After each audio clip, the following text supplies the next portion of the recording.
Ngayon lang kita nakita rito sa department namin. I'm Kara. Dennis, Ang pogi mo. May girlfriend ka?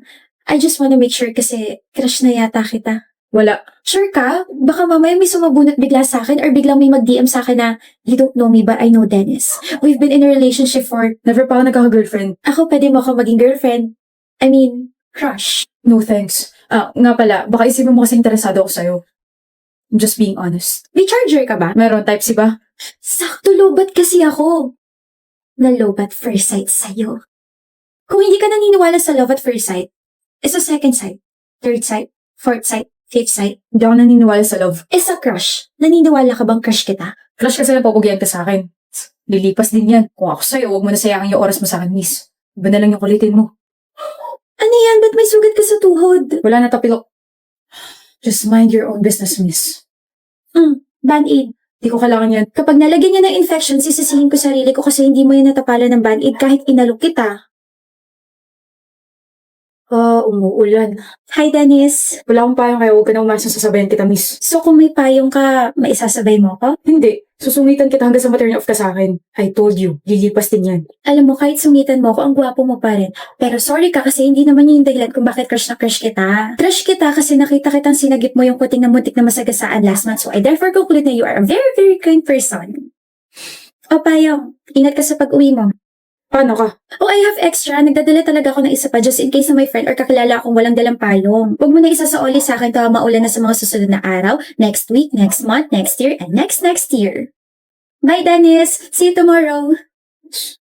Good morning, Dennis. Kumain ka na ba? Hindi ako gutom, miss. Hala, hindi ka ba nagpa-breakfast? Here, take my sandwich. Ayoko. Kapag nag-collapse ka, sisisihin ko sarili ko kasi hindi ka kumain kahit inalok kita. Hilig mo mong guilt trip, no? Kainin mo na to and take this bottled water. Hindi ko pa naiinom yan. Paano ka? Alam mo, kahit ang sungit mo sa akin, naiisip mo pa rin talaga ako, no? Akin na nga yan. Ewan ko sa'yo. Progress tawag dyan. I feel like you're starting to trust me na. Thank you, Dennis. Dapat nga akong nagpapasalamat. Hi, Dennis. Hello. Bakit nandito ka sa stock room? Inutusan ako eh. Ikaw. Kapag stress or malungkot ako, dito ako napunta. Tahimik eh. Balik na lang ako mamaya. Hmm. Anong problema? Akala ko ba alis ka na? Sasamahan kita. Hindi na. Sige na. Basta dito lang ako. Magtatanong ako ha. Bakit parang takot na takot ka sa tao? Bakit parang ayaw mo nilalapitan ka? Ayaw mo na nagbibuild ka ng connection from other people? Okay. Iniwan ako ng mga magulang ko ng bata ko. Yung nanay ko namatay tapos yung tatay ko sumama sa ibang pamilya. Nahanap ko siya last month kaso sinabi nga na lumayo na lang daw ako. Lumaki ako sa tito at sa tita ko kaso hindi naging maganda yung trato nila sa akin kaya pinursige ko talaga na makaalis sa poder nila kaya eto na ako ngayon. I'm currently living alone. Kaya kapag may gustong pumasok sa buhay ko, iniisip ko kaagad na iiwan nila ako. Naiiwan mo rin ako pagdating ng panahon. Kaya huwag mo na sayangin yung oras mo sa akin. Hindi naman kita iiwan eh. Kara, Oh, sinabi mo na yung pangalan ko. nagdudugo yung ilong mo. Kara! Sorry na nga, Brielle. Kaya di ba sabi ko, babawi ako. Sorry na. Ano mo nakalimutan yung second anniversary natin? I was with my friends. Birthday ng tropa ko, okay na? Birthday ng tropa mo, hindi mo nakalimutan. Tapos, ulit. Sorry na nga. Nagsusorry ka nga, pero para ka naman napipilitan. Eh, ano ba gusto mo gawin ko? Lumukod para mawala yung galit mo. Labo mo rin no? I can't believe you. Sorry na, okay? Sorry na. O ito, box of flowers, pambawi ko. Sorry na, tanggapin mo na. Bakit mo tinapon? Ikaw na nga itong binibigyan ng bulaklak, galit ka pa rin? Papatayin mo ba ako? OA mo ah. Arlo, may allergy ako sa roses, nakalimutan mo na ba? Ha? Hindi ko alam. Ilang beses ko sinasabi sa'yo yun, kaya nga tulips yung palagi mong binibigay sa akin, di ba? I'm sorry, Brielle. Alam mo kung bakit ako ganito? Kasi 2 years na tayo pero parang hindi mo na ako tinuturing na girlfriend eh. Kilala mo pa ba ako? Kinikilala mo pa ba akong parte ng buhay mo? Oh, baka may iba ka na kinikilala dyan. Diyan ka magaling sa mga hinala mo.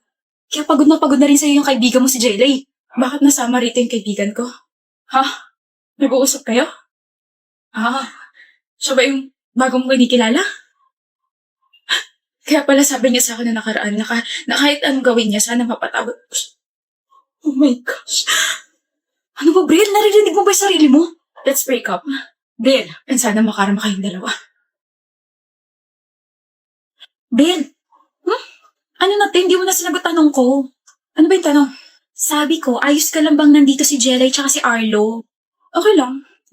Girl, alam kong 2 years na yung nakakalipas, pero the fact na pagkatapos yung mag-break ni Arlo, naging sila na ni Jelay after 1 week ay sobrang nakaka-irita. Magalit ka. Napatawad ko na sila. Pero, but I will never forget what they did to me. Okay na rin sa akin na hindi tinolerate ng families nila, tsaka yung mga kaibigan nila yung ginawa nila sa akin.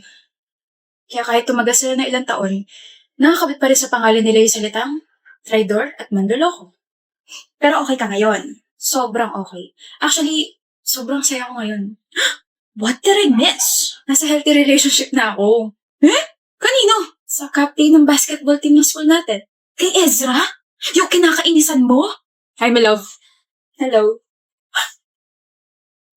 Balitaan ko yung ginawa nila Arlo sa'yo. Hayop na yun, kapal nilang paiyakin ka. Ikaw mo, hindi kita pinapaiyak. Nagmumukha ka ng siopaw na nilagyan ng blush eh. Kanina ka pa nagsusulat dyan. Anong ginagawa mo? Nililista ko lahat ng mga bagay na gusto mo. Bakit? Gusto ko eh. Init. Ano yung nasa likod mo? Bulaklak? Bulaklak? May allergy ka ron? Di ka pa pwede mamatay. Marami pa akong plano kasama ka. Basket kasi to na puno ng mga paborito mo. Nagpipiknik tayo rito sa school. Hindi ako naniniwala sa mga mansara anniversary na yan. Saan ka naniniwala? Sa rosary. Ano? Kasi your love for me is still a mystery. I love you, Ezra. Hindi na siyang mystery. Kasilaw. Yung kagandahan mo. Ay, kaingit. Hello? Sino may crush sa akin dito? Ligawan niyo na ako. Okay ka lang? Kita ko yung dalawa eh. Inirapan ko sila like this. Ganun. Kulit mo talaga, pero okay lang. Kung ikaw napatawad mo sila, ako hindi. Never, ever, ever. Ako na lang tignan mo, wag na sila. Kasilaw. I know. Yung noo mo, B. Visit ka. Gawin natin yung pop ni Nayon. Yung ganon. Turuan naman kati. Ayaw mo, Jayla, hindi ako mahilig sa ganyan. Ayaw mo talaga, Craig? Ayoko. Okay.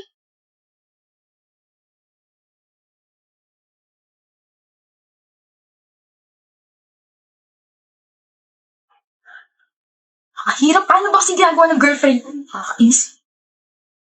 Pop, pop, pop, you want it. Pop, pop, pop, the cat, you want it. Pop, pop, pop, pop, pop, pop, pop, pop, pop, pop, pop, pop, pop. Nagawa ko. Nagawa ko. Nagawa ko. Nagawa ko. Kanina ka pa dyan? Akala ko ba ayaw mo at hindi ka mahilig sa ganyan? Hindi ako matiis. Mahal mo talaga ako, ano? Malamang mahal kita. Saka sasamahan kita sa gusto mo. Kaya di ka na, gawin na natin yung pop-up ng bias mo. Pop lang, hindi pop-up, Craig. Ano yan, paputok? Whatever. Bakit ka nakaupo? Higa ka muna, Kara. Hi, Dennis. Hindi. Tatawagin ko muna yung doktor mo. Na-check na nila ako. Kamusta pakiramdam mo? Okay naman. Pero hindi ka raw umuwi? Nag-alala ko eh. Hanggang ngayon? Ano ka ba? Wala naman ako sakit. Sino hindi mag-aalala? Nag-uusap lang tayo tapos sabi mo hindi mo ko iwan tapos bigla nagdugo yung ilong mo tapos bigla ka nahimatay sa harap ko. Siyempre, unang iisipin ko may sakit ka. Dennis, stress lang ako tsaka puya tapos dumagdag pa daw yung init ng panahon. Pero wala talaga akong sakit. I'm so sorry if nag-alala ka. Okay. Kalmado na ako. Nga pala, I tried to call your parents kasi nagpatulong ako sa school for that. Kaso, Walang sumagot ng tawag, right? Yeah. My parents are separated and both of them are busy sa mga kanya-kanya nilang families. I think nakalimutan nila na yung unika iha nila is buhay pa. I mean, nagbibigay naman sila ng allowance pero yun na yun. Kaya naman I have so much love to give. Gusto mo ba? pwede ba? Pwede na ba? Kung nasa stress ka, ask for my help. If hindi ka makatulog sa gabi, call me. If you wanna talk to someone, nandito ko. And I'm so sorry for being harsh. I'm glad you're now opening yourself to me. Thank you, Dennis. Hindi. Thank you, Kara, for breaking my walls. Hello, Kara? Sabi mo kapag stress ako, hingi lang ako ng tulong sa'yo, di ba? Nasa ka? Ang bilis mo naman. Hinahawakan ko lang yung kamay mo kasi stress ka. Baka kasi lowbat ka pa rin eh. Di ba sabi mo na lowbat first sight ka sa akin? Ano problema? Sabay-sabay lang yung projects, yung assignments, and sa family. Gusto mo pag-usapan? Hindi na okay na to. Charge na ako gamit yung kamay mo. Gusto mo kumain? Bulaga! May luga. Simula na naging komportable ka sa akin, lumalabas na yung tunay mong ugali. Hindi ba pwedeng gusto na kita kaya ganito ako sa'yo? Ako na yata yung nabulaga. Halika na nga, tinakot sa bahay niyo. And we're here. Thank you sa paghatid, Dennis. May nakakalimutan ka yata, Kara. Kiss sa pisngi. Ingot yung bag mo. Good night. Good night. Kara, Dennis, congrats siya sa atin. Graduate na tayo. congrats rin. For you. Thank you. Akala mo ako lang meron? Siyempre meron ka rin. Ako rin meron. First time ko makatanggap ng ganito. Baka first kiss ako na rin, ha? Okay, pumapayag na ako makuha mo yung first kiss ko ngayon. O hindi pa tayo, ah. Ako dapat yung nagsasabi niyan kasi inopen mo yung topic ng first kiss eh. Hindi pa tayo, Kara. Hindi pa nga kita sinasagot eh. Wisit ka. Nakausap ko na yung parents ko. Really? Yes, ginawa ko yung sinadjust mo sa akin. Inopen ko yung feelings ko sa kanila na bakit hindi sila nagpunta ng graduation ko, bakit hindi nila sinagot yung tawag nung na-hospital ako, bakit ganito, bakit ganyan. And they were sorry. They actually thought na I was doing fine kasi nga lagi ako may allowance, diba? But they never thought daw na makakaramdam ako ng loneliness. I was mad. I was hurt. But I forgave them. Sa weekend lalabas kami and I told them na may boyfriend ako so they want to meet you. Sino? Sino boyfriend mo? Ako? Yes, Ako. baliw ka talaga. But I'm so proud of you for being brave, Kara. Hindi ko naman ito magagawa kung wala ka eh. Thank you, Bobby. Mahal din kita. Wow! Here's what you requested, Bobby. Your favorite ulam. And here's my gift. Pangkabuhayan showcase. Oh, mahal na mahal mo talaga ako, no? Naalala ko nung college tayo, sabi mo, if may magre-regalo sa'yo kapag adult ka na, gusto mo grocery tapos yung pan-display sa bahay. O, ayan na. Tapos isang sako ng bigas mo, nasa kusina. Thank you, Bobby. I mean, weird way to propose but it's a yes, mister. Bakit? Magpo-propose pa lang ako eh.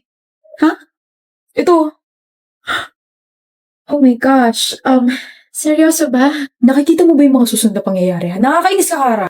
Huwag ka na mag-propose. Ako na lang yung magde-declare. Dennis, my Bobby, I will marry you. I am marrying you. I love you so much. Mas mahal din kita.